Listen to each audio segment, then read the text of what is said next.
like I am a god, everybody says, who does he think he is? I just told you who I thought I was, a god. I just told you. That's who I think I am. I'm really happy for you. I'm gonna let you finish. But Beyonce had one of the best videos of all time. Kanye West was once the golden child of hip-hop. A producer turned rapper who defied the odds, dropped music albums like they were mixtapes, and made us all believe that polo shorts and backpacks could coexist with soul samples. But somewhere along the way, the throne he built for himself began crumbling down under the weight of his own delusions, drama, and disturbingly Nazi-curious behavior. This isn't just a fall from grace, it's basically an Olympic-level nosedive into madness, wrapped in a MAGA hat and crash landing onto Alex Jones' conspiracy couch. I hope you're ready for the circus that is Kanye West's continuous downfall. It is not pretty, but damn, it's hard to look away. Kanye's early career was amazing. This man revolutionized music. He was vulnerable, cocky, political, stylish, spiritual, basically if Jesus made beats. He told us George Bush didn't care about black people, and we cheered. George Bush doesn't care about black people. He stormed Taylor Swift's VMA moment, and we winced, but some still found it kind of funny though. Looking back, it was pretty messed up to take the mic from an 18-year-old singer who won her first VMA just to say, I'm really happy for you. I'm gonna let you finish. But Beyonce had one of the best videos of all time. But then something shifted.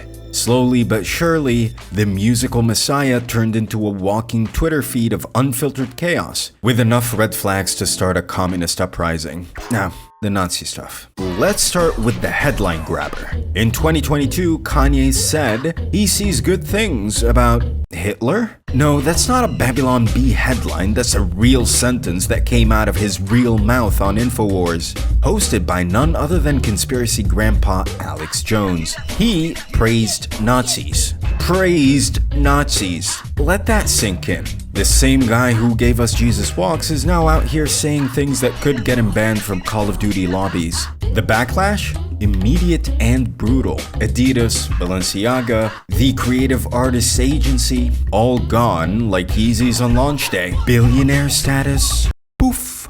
And now, the thing about it, me and Adidas, is like, I could literally say anti-Semitic shit and they can't drop me. Even Elon Musk, king of the edgelords, had to say, yeah, maybe not that tweet. And yet Kanye didn't back down from his madness. DEFCON 3 on Jewish people. Not DEFCON, mind you.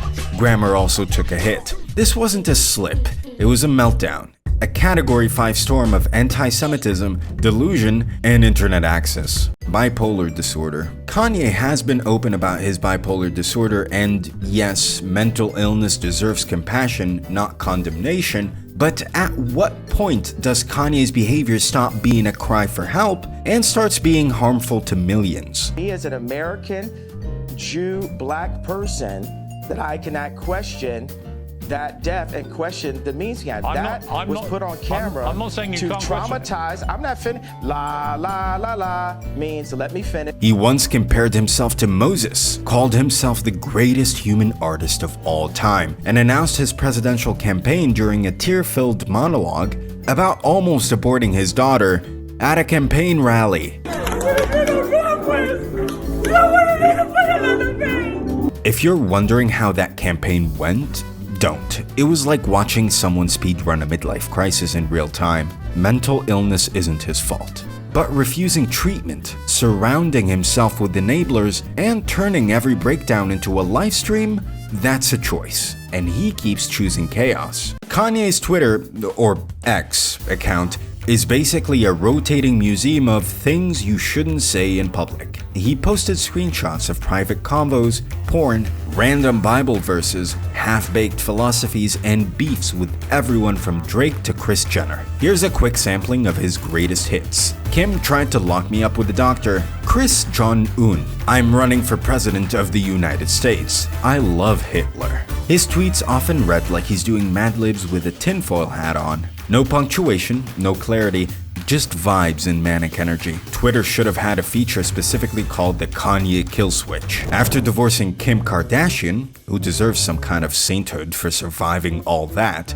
Kanye surprised the world by marrying Bianca Censori, an architect from Yeezy. She went from mystery employee to public spectacle faster than you can say Skims. Bianca's now parading around Europe in body stockings, nude illusions, and outfits that look like AI-generated fashion fails, and every time, Kanye's right next to her, dressed like he lost a bet in an avant-garde costume shop. Fans are divided. Is this high art or soft cult behavior? Some claim Bianca seems subdued, robotic even, like she's been Kanye-coded. A lot of people feel bad for her and think that Kanye only sees her as a muse and that she's being controlled by him. But some people think that she's just riding the chaos wave. Either way, the relationship feels more like a performance piece rather than a marriage. Pierce, how much money are you worth? Not as much as you, sadly. Exactly, so take my advice. Maybe you'll get richer. As Kanye's behavior became more erratic, people from all corners of his life started spilling the tea. Former collaborators, employees, even friends began airing out what it's really like behind Yeezy walls. John Legend? We're not friends anymore. Kid Cudi? Blocked. Talib Kweli? Kanye said his raps were trash after he helped launch Kanye's career. The former Yeezy staff? He showed us porn in meetings and fired people over their fashion choices. It's like the plot of The Devil Wears Prada if the devil also dropped Holocaust shoutouts and wore diamond-encrusted Crocs. The infamous 2020 Kanye presidential run. Because if Trump can do it, why not someone equally narcissistic and more musically talented? Kanye launched a campaign that was part cult, part tragedy, and all cringe. His rallies were chaotic, his platform non-existent. The only thing more alarming than his policies was the fact that he kept running. Even after losing in a landslide, he hinted at a 2024 comeback.